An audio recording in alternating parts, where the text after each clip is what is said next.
नमस्कार। दिन भर की बड़ी खबरों में आपका स्वागत है। मैं हूं शिवानी। आज की खबरों में बात होगी सीजीआई के पीछे पड़ गया जेंजी, अब यहां बहिष्कार, अध्यक्ष गिड़गिड़ा रहे, इस्तीफा तय की। वहीं छात्रों पर चुप्पी, वंदे मातरम को लेकर सोनिया पर भड़के अमित शाह, दर्ज करवाई एफआईआर की। और कांग्रेस की सरकार गिराने के लिए ओछी हरकत पर उतरा एनडीए, तंत्र मंत्र से साजिश की। साथ ही बड़बोली कंगना की खुली पोल, सांसदी से त्रस्त जनता की। और अंत में बात होगी, राहुल ने शेयर कर दिया एक और वीडियो, टेंशन में आई बीजेपी की। इसी के साथ आज दिन भर की सभी बड़ी और प्रमुख खबरों को जानेंगे विस्तार से। उससे पहले एक नजर सुर्खियों पर। हिमाचल सीएम बोले रामदेव को करना चाहिए आंदोलन, बाबा ने दी फिर से हड़ताल करने की चेतावनी। सुक्खू ने योग गुरु के बहाने बीजेपी को लपेटा। रिजिजू बोले पीएम ने विपक्षी नेताओं को दिमागी नस्कल नहीं कहा, इस लिस्ट में माओवादी समर्थक, संविधान ना मानने वाले। चिदंबरम बोले मुझे दिमागी नस्कल होने पर गर्व है। श्री राम अवतार में होगी मोदी की मूर्ति, वो हमारे भगवान। किन्नर बोर्ड के उपाध्यक्ष बोले सरकार के अप्रूवल का इंतजार, 5 एकड़ में बनेगा मंदिर, 112 करोड़ रुपए होंगे खर्च। केरल वाइस चांसलर बोले वंदे मातरम विरोधी मां को नहीं जानते, माता पिता बच्चों को आदर्श नागरिक बनाए। छात्र संगठनों ने आरएसएस एजेंडा बढ़ाने का लगाया आरोप। अखिलेश यादव बोले देश को परिसीमन की नहीं, सीमाओं की सुरक्षा करने की जरूरत। इलायची के विज्ञापन पर शाहरुख और अजय साथी टाइगर श्रॉफ को भी मिला नोटिस, महाराष्ट्र फूड एडमिनिस्ट्रेशन ने इसे पान मसाला का प्रचार माना, 10 लाख रुपए जुर्माना लग सकता है।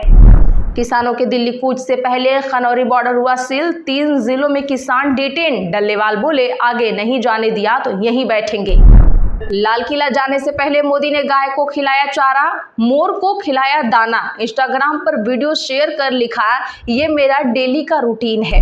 पटना में पप्पू यादव गमछे से गला घोटने लगे, कहा छात्रों की मांग नहीं माने तो यही रास्ता बचा है, 70वीं बीपीएससी रद्द कराने के लिए उपवास। वाराणसी एयरपोर्ट पर चली गोली, 2 कर्मचारी घायल। शिवसेना नेता पिस्टल की जांच करा रहा था तभी फायर हुआ, आजमगढ़ से मुंबई जा रहा था। बंगाल में कांग्रेस नेता को मारा गया और उसके बेटे को भी मारा गया। हमलावरों ने पहले कार रोककर गोलियां चलाई, फिर धारदार हथियारों से हमला किया, 3 गिरफ्तार। पश्चिम बंगाल में सीजेपी कार्यकर्ता मरा, पार्टी का आरोप, स्कूल की बदहाली दिखाने के बाद हुआ इस पर हमला। लुधियाना में बीजेपी के स्वतंत्रता दिवस कार्यक्रम में अश्लील डांस, मंच पर नेता बैठकर देखते रहे, युवती को युवक करता रहा फ्लाइंग किस। सीएम ने सरदार पटेल की मूर्ति का किया अनावरण, बोले मरीजों को रेफर करना गलत। कार्यक्रम से पहले मंत्री निशांत के काफिले की गाड़ियां आपस में टकराई। क्या 2027 से चुनाव लड़ पाएंगे आजम खान? शिवपाल ने गृह मंत्री बनाने का किया दावा, इसमें कितना दम है जानेंगे आगे। सियासी समीकरण। ईरान से समझौते को लेकर खाड़ी देश ट्रंप से नाराज, बातचीत का नतीजा नहीं निकलने से सहयोगी देशों की बढ़ी बेचैनी। इजरायली पीएम नेतन्याहू को हार का खतरा, सर्वे में पूर्व आर्मी चीफ आईजेन कोर्ट से पिछले 2 महीने बाद चुनाव होने हैं। चलिए जानते हैं अब खबरें विस्तार से, उससे पहले वीडियो को लाइक जरूर करिए। संसद से लेकर सड़कों तक युवाओं और छात्रों के मुद्दों पर मुंह में दही जमाकर बैठे गृह मंत्री अमित शाह अब 15 अगस्त के एक वीडियो क्लिप को लेकर कांग्रेस और सोनिया गांधी पर हमलावर हैं। कर्नाटक में सोनिया गांधी के खिलाफ बाकायदा एफआईआर दर्ज करवाई गई है, जबकि राजस्थान में विरोध की हर आवाज को पुलिस के दम पर दबा दिया गया है।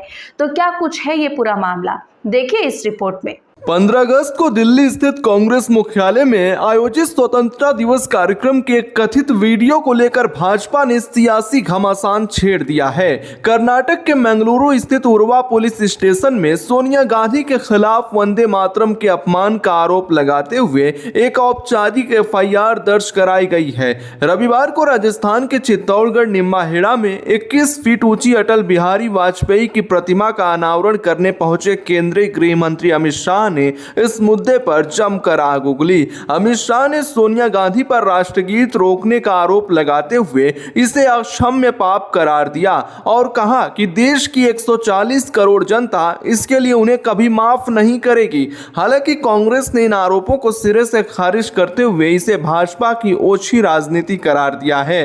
कांग्रेस का कहना है कि राष्ट्रगीत रोकने का कोई प्रयास नहीं हुआ था, बल्कि सोनिया गांधी पार्टी अध्यक्ष मल्लिकार्जुन खड़गे के लिए कुर्सी की व्यवस्था करने का इशारा कर रही थी। लेकिन इस पूरे विवाद का दूसरा और सबसे चिंताजनक पहलू सरकार का दोहरा रवैया रहा। एक तरफ जहां गृह मंत्री मंच से बंकिम बाबू और देशभक्ति की दुहाई दे रहे थे, वहीं दूसरी तरफ जमीन पर लोकतंत्र का गला घोटा जा रहा था। अमित शाह के अलवर दौरे से पहले ही खैरथल तिजारा के कांग्रेस अध्यक्ष समेत कई नेताओं को रात भर होटलों में नजरबंद रखा गया। जो नेता काले गुब्बारे और सिर पर काली पट्टी बांधकर विरोध दर्ज कराने जा रहे थे, उन्हें पुलिस ने जबरन घसीटकर हिरासत में ले लिया। बड़ा सवाल यह है कि जिस देश की राजधानी में अपनी मांगों को लेकर प्रदर्शन कर रहे छात्रों पर लाठियां और आंसू गैस बरसाई जाती है, उस पर गृह मंत्रालय एक शब्द बोलने को तैयार नहीं होता, लेकिन एक वीडियो में हाथ के इशारे को राष्ट्रीय मुद्दा बनाकर FIR दर्ज करा दी जाती है। देश के सबसे प्रतिष्ठित विधि विश्वविद्यालयों के छात्र इन दिनों न्यायपालिका और संवैधानिक संस्थाओं के शीर्ष पर बैठे लोगों को संविधान का असली आईना दिखा रहे हैं। मनन मिश्रा ने आज फिर छात्रों से स्पेशल माफी मांगी, लेकिन वो भी काम नहीं आई। नालसार के बाद अब बेंगलुरु स्थित देश के नंबर 1 नेशनल लॉ स्कूल के छात्रों ने सूर्यकांत और बार काउंसिल ऑफ इंडिया के चेयरमैन मनन कुमार मिश्रा के दीक्षांत समारोह में आने का खुला विरोध किया है। क्या कुछ है ये पूरा मामला, देखते हैं इस रिपोर्ट में। बेंगलुरु स्थित national law school of university NLSIU के 2026 बैच के 165 स्नातक छात्रों, 409 मौजूदा छात्रों और 128 पूर्व छात्रों, करीबन 700 से अधिक छात्रों ने एक साझा बयान जारी कर आगामी दीक्षांत समारोह में CGI सूर्यकांत और BCI चेयरमैन मनन कुमार मिश्रा की मौजूदगी का पुरजोर विरोध किया है। छात्रों का साफ कहना है कि जिन्होंने सार्वजनिक मंचों पर छात्रों के प्रति उपेक्षा और अवमान का भाव दिखाया है, उन्हीं से डिग्री लेना देश के छात्र समुदाय और उनके वर्षों के संघर्ष का अपमान है। दरअसल इस विवाद की शुरुआत हैदराबाद के नालसार यूनिवर्सिटी से हुई थी, जहां 450 से ज्यादा छात्रों ने CGI के प्रस्तावित कैंपस दौरे पर आपत्ति जताई थी। इसके जवाब में सत्ता के हनक दिखाते हुए BCI के चेयरमैन मनन कुमार मिश्रा ने एक बेहद मनमाना और असंवैधानिक आदेश जारी कर दिया। BCI ने पूरे 2026 बैच के छात्रों के वकील के रूप में एनरोलमेंट पर ही रोक लगाने का तुगलकी फरमान सुना दिया। विरोध को कुचलने के लिए छात्रों के पूरे करियर को बंधक बनाने की इस घटिया कोशिश की जब चौतरफा थू हुई, तो BCI को कुछ ही घंटों में आदेश वापस लेना पड़ा। 14 अगस्त को सुप्रीम कोर्ट में खुद CGI सूर्यकांत की बेंच ने BCI को कड़ी फटकार लगाई और कहा कि छात्रों को अपनी बात रखने का और विरोध करने का लोकतांत्रिक अधिकार है। इस चौतरफा घेराव और किरकिरी के बाद स्वतंत्रता दिवस पर BCI चेयरमैन मनन कुमार मिश्रा को बाकायदा पत्र लिखकर दोबारा कानून के छात्रों से माफी मांगने पर मजबूर होना पड़ा। लेकिन NLSIU के छात्रों का कहना है कि सिर्फ एक माफीनामे से BCI का गैर कानूनी और दमनकारी रवैया माफ नहीं हो जाता। छात्रों ने नालसार के अपने साथियों की सराहना करते हुए कहा कि उन्होंने सत्ता के सामने सच बोलने का बेखौफ साहस दिखाया है। यह पूरा घटनाक्रम साबित करता है कि देश की नई पीढ़ी यानी जेन ज़ी अब शीर्ष पदों पर बैठे हुक्मरानों के किसी भी असंवैधानिक फरमान के आगे झुकने को तैयार नहीं है। कानून की चौखट पर कदम रखने जा रहे ये युवा आज खुद सत्ता और कानून के ठेकेदारों को याद दिला रहे हैं कि लोकतंत्र में असहमति का अधिकार किसी के रहमो करम का मोहताज नहीं है। बयानों में तीखे तेवर और सोशल मीडिया पर बड़ी बड़ी बातें करने वाली बीजेपी की सेलिब्रिटी कंगना रनावत की सांसदी का जमीनी सच अब सरकारी आंकड़ों के साथ बेनकाब हो चुका है। मंडी की जनता ने बेहतर विकास और बड़े बड़े वादों पर भरोसा करके कांग्रेस के कद्दावर मंत्री को हराकर कंगना को संसद भेजा था, लेकिन 2 साल बीतने के बाद जो रिपोर्ट कार्ड सामने आया है उसने बीजेपी के विकास के दावों की धज्जियां उड़ा दी हैं। तो क्या कुछ है ये पूरा मामला और कैसे उड़ी है बीजेपी की धज्जियां, जानते हैं इस रिपोर्ट में। सांख्यिकी और कार्यक्रम कार्यान्वयन मंत्रालय MOSPI की आधिकारिक आंकड़ों के मुताबिक हिमाचल प्रदेश के 4 सांसदों में मंडी से बीजेपी सांसद कंगना रनौत का प्रदर्शन सबसे ज्यादा निराशाजनक और फिसड्डी साबित हुआ है। मंत्रालय के डेटा के अनुसार कंगना के संसदीय क्षेत्र में कुल 314 विकास कार्य चल रहे हैं, लेकिन 2 साल से ज्यादा का वक्त बीत जाने के बाद भी सांसद महोदया महज 16 काम ही पूरे करवा पा पाई हैं। यानी कंगना का वर्क कंप्लीशन रेट चारों सांसदों में सबसे कम मात्र 5.1% है, 5.1%। यही नहीं, सांसद निधि एमपी लैट्स के इस्तेमाल में भी कंगना पूरी तरह नाकाम रही हैं। उन्हें अब तक 14.7 करोड़ रुपए का फंड मिला, जिसमें से वे 11 अगस्त तक मात्र 4.1 करोड़ रुपए ही खर्च कर पाई हैं। कंगना का फंड यूटिलाइजेशन रेट महज 27.6% है, जो 32.9% के राष्ट्रीय औसत से भी काफी नीचे है। लेकिन जनता के पैसों पर सुस्ती का एक खेल सिर्फ कंगना तक सीमित नहीं है। हमीरपुर से बीजेपी सांसद और पूर्व केंद्रीय मंत्री अनुराग ठाकुर का रिपोर्ट कार्ड भी बहुत अच्छा नहीं है, बेहद शर्मनाक है। अनुराग ठाकुर को मिले 15 करोड़ रुपए के बजट में से वे 2 साल में मात्र 1.7 करोड़ रुपए ही खर्च कर पाए हैं, जबकि 13.2 करोड़ रुपए बिना इस्तेमाल के धूल फांक रहे हैं, जो पूरे राज्य में सबसे ज्यादा अनस्पेंट बजट है। वहीं शिमला के सांसद सुरेश कश्यप और कांगड़ा के सांसद राजीव भारद्वाज का प्रदर्शन भी राष्ट्रीय औसत से नीचे ही दर्ज किया गया है। नियमों के मुताबिक हर सांसद को अपने क्षेत्र के विकास के लिए सालाना 5 करोड़ रुपए का फंड मिलता है। जनता की जरूरतों की पहचान करना और जिला प्रशासन के साथ मिलकर काम पूरा करवाना सांसद की सीधी जिम्मेदारी होती है। लेकिन बड़ा सवाल यह है कि टीवी डिबेट्स और सोशल मीडिया पर ज्ञान बांटने वाले बीजेपी के माननीय अपने ही क्षेत्र की जनता के विकास पर कुंडली मारकर क्यों बैठे हैं। मंडी की जनता पूछ रही है कि बड़बोले बयानों से पेट भरने के बजाय क्या जमीन पर अधूरे पड़े 300 से ज्यादा काम अभी पूरे होंगे। नीट पेपर लीक के खिलाफ इंसाफ की मांग कर रहे छात्र छात्राओं पर पुलिसिया कार्रवाई को लेकर मोदी सरकार एक बार फिर गंभीर सवालों के घेरे में है। लोकसभा में नेता प्रतिपक्ष राहुल गांधी ने प्रदर्शनकारी छात्रों से बातचीत का एक नया वीडियो जारी किया है, जिसमें पुलिस द्वारा की गई बर्बरता और जबरन माफी मंगवाने के चौंकाने वाले खुलासे हुए हैं। तो क्या कुछ है ये पूरा कांड, देखते हैं इस रिपोर्ट में। भारतीय राजनीति में नेताओं की चाटुकारिता कोई नई बात नहीं है, लेकिन बिहार से सत्ता पक्ष के प्रभाव में जो तस्वीर सामने आई है, उसने लोकतांत्रिक मर्यादाओं और प्राथमिकताओं पर गंभीर सवाल खड़े कर दिए हैं। बिहार सरकार के किन्नर कल्याण बोर्ड ने प्रधानमंत्री नरेंद्र मोदी को भगवान श्री राम का अवतार बताते हुए पटना में 112 करोड़ रुपए की लागत से उनका भव्य मंदिर बनाने का प्रस्ताव पास किया है। एक नेता को भगवान बनाकर पूजने की सियासी होड़ पर देखिए क्या है ये खास रिपोर्ट। 22 अगस्त को महाराष्ट्र के पुणे में होने वाले छात्रों के गूंज कार्यक्रम से पहले राहुल गांधी ने सोशल मीडिया पर 5 प्रदर्शनकारी युवाओं के साथ संवाद का वीडियो साझा किया है। राहुल गांधी ने सत्ता पक्ष पर सीधा हमला बोलते हुए कहा कि देश के युवाओं ने मोदी सरकार के बवालिया शासन के सामने जिस मजबूती और शांति के साथ जवाबदेही की मांग की है, वो काबिले तारीफ है। इस वीडियो में छात्रों ने आंदोलन को दबाने के लिए सरकारी मशीनरी के दुरुपयोग की जो दास्तान सुनाई है, उसने सत्ता पक्ष को बैकफुट पर ला दिया है।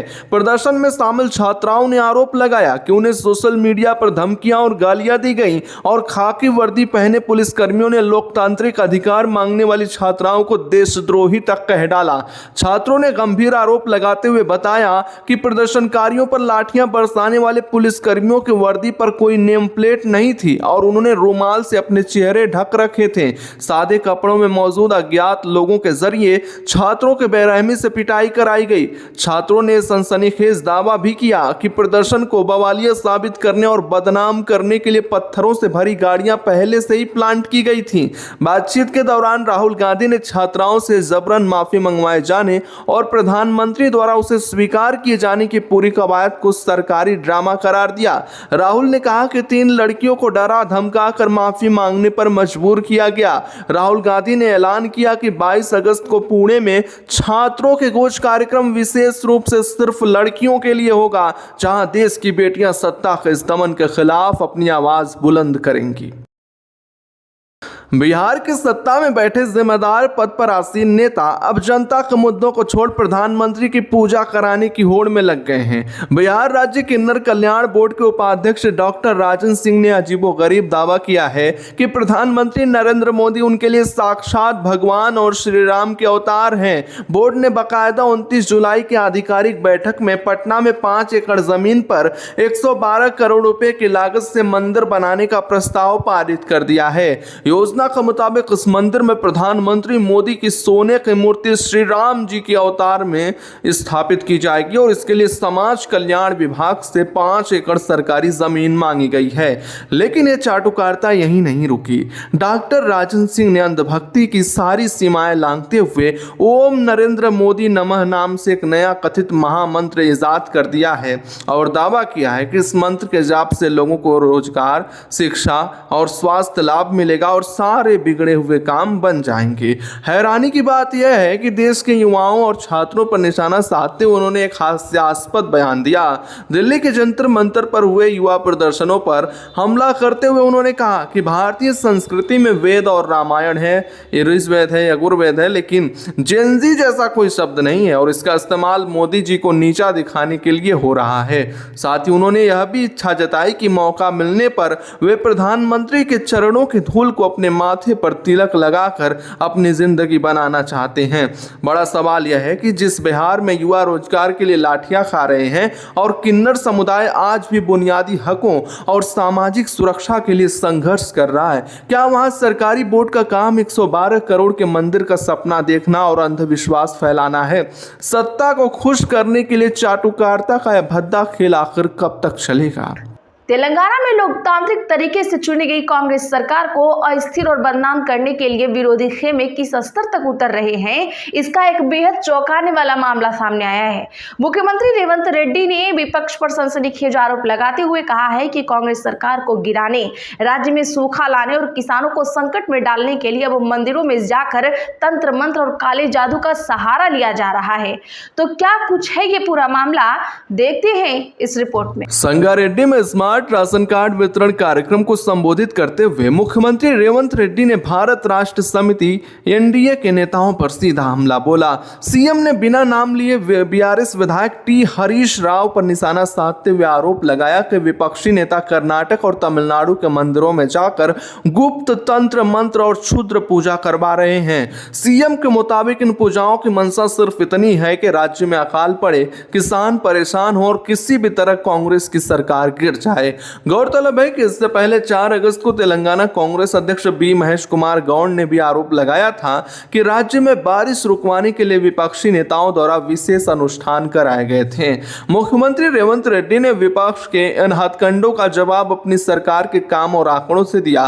उन्होंने मंच से साफ किया कि रायतु भरोसा योजना के तहत 70 लाख किसानों के बैंक खातों में 36,000 करोड़ रुपए सीधे ट्रांसफर किए जा चुके हैं। अल्नीनो के असर के बावजूद सरकार के बेहतर प्रबंधन से गोदावरी और कृष्णा नदियों में पर्याप्त जलस्तर बना हुआ है। इसके अलावा हर महीने 3 करोड़ 48 लाख से ज्यादा जरूरतमंदों को 2 लाख क्विंटल से अधिक चावल उपलब्ध कराया जा रहा है। आज के लिए बस इतना ही। ऐसे ही खबरों के लिए चैनल सब्सक्राइब कर ले और बगल में घंटी के निशान को जरूर दबा ले। वीडियो को लाइक शेयर करना ना भूलें।